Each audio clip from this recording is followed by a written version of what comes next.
안녕하세요. 끝까지 보면 도움이 되는 마줌마TV입니다.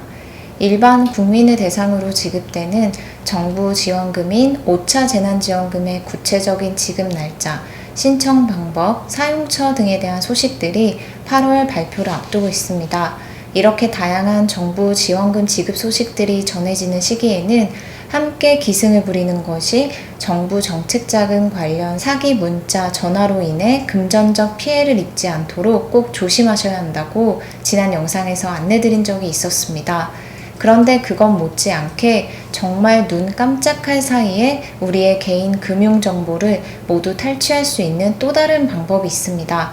오늘 영상은 백신 접종을 앞두고 있거나 1차만 접종한 후 2차를 기다리는 분들, 그리고 2차 접종까지 모두 마무리하신 분들도 꼭 확인하셔야 하는 내용입니다.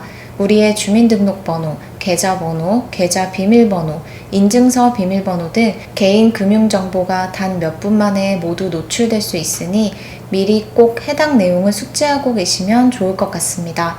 그럼 궁금하신 분들은 오늘도 끝까지 봐주세요. 백신 접종하셨던 분들은 접종 예약 후 받게 되는 안내 메시지, 그리고 접종 후 건강 상태를 확인하는 내용이 담긴 안내 메시지를 문자 혹은 카톡 등으로 받으셨을 거예요. 자연스럽게 발송되는 내용으로 인지하고 있는 경우가 대부분이어서 해당 안내 메시지를 별 생각 없이 확인하곤 하는데요. 이를 통해 우리의 금융정보가 모두 노출되어 큰 금전적 피해를 입을 수 있기 때문에 주의가 필요합니다. 그럼 무엇을 알고 어떤 걸 조심해야 할까요?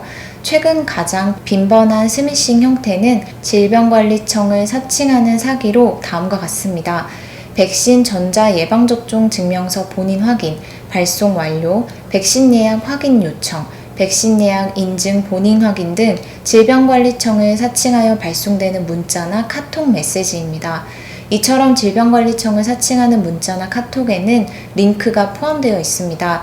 별 생각 없이 링크를 누르면 공격자가 가짜로 꾸며놓은 사이트로 이동합니다.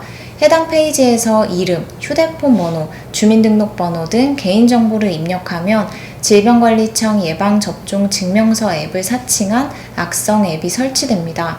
이렇게 휴대폰에 설치된 악성 앱을 실행할 경우 내가 그동안 휴대폰으로 주고받았던 모든 카톡, 문자 메시지 및 단말기 정보 등이 모두 유출됩니다. 그리고 계속 진행하다 보면 신분증 사진을 찍도록 유도하여 주민등록번호 등 중요한 개인정보를 탈취합니다.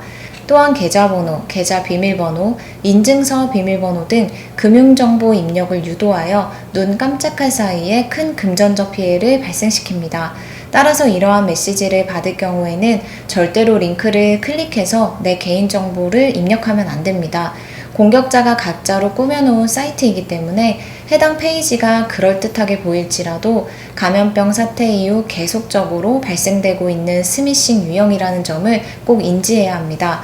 이러한 피해를 예방하기 위해서는 받은 안내 메시지가 어디서 보낸 것인지 꼭 확인해야 합니다. 그리고 확인을 해도 의심이 된다면 질병관리청에서 발송한 것이 맞는지 먼저 꼭 확인해야 합니다. 계좌로 금전적 피해를 발생시키는 것뿐만 아니라 게임 사이트 인증하라는 인증번호가 계속 오는 등 휴대폰 소액 결제로도 금전적 피해가 발생될 수 있습니다. 만약 휴대폰 소액 결제 차단 설정을 미리 해놓으셨다면 금전적 피해를 막을 수 있지만 그렇지 않은 경우라면 정말 큰 피해가 발생할 수도 있습니다. 평소에 휴대폰 소액 결제를 사용하지 않는데 휴대폰 소액 결제 차단을 해놓지 않으신 분들은 통신사 고객센터에 전화하셔서 변경해달라고 말씀하시거나 혹은 통신사 앱을 통해서 변경하시면 됩니다. 구글 게임머니 사기 등 피해가 가장 많이 발생하는 것이 바로 휴대폰 소액 결제를 통한 사기이기 때문에 이 부분도 꼭 미리 확인해서 필요에 맞게 변경하시는 것도 피해를 예방할 수 있는 좋은 방법이 될 수 있습니다. 질병관리청은 사전 예약 시스템을 통해서 예약할 때를 제외하고는 개인정보를 일체 요구하지 않고 010 번호로 문자 링크를 보내지 않습니다. 즉 예방접종 증명서를 발급받을 수 있는 URL 링크를 별도로 보내지 않습니다. 접종자가 직접 앱스토어 등을 통해서 내려받으셔야 합니다. 따라서 사칭 문자 혹은 카톡을 받았을 때는 바로 삭제하고 절대 링크를 클릭하면 안 됩니다. 오늘은 지난 영상에 이어서 꼭 숙지하고 있어야 금전적 피해를 입지 않을 수 있는 사칭 문자, 카톡 내용에 대해서 안내드렸습니다. 미리 대응 요령을 익혀두어서 개인정보를 잘 지키셨으면 좋겠습니다. 오늘도 끝까지 봐주셔서 정말 감사합니다. 구독과 좋아요, 알림 설정 꼭 부탁드립니다. 오늘도 더 행복한 하루 되세요. 감사합니다.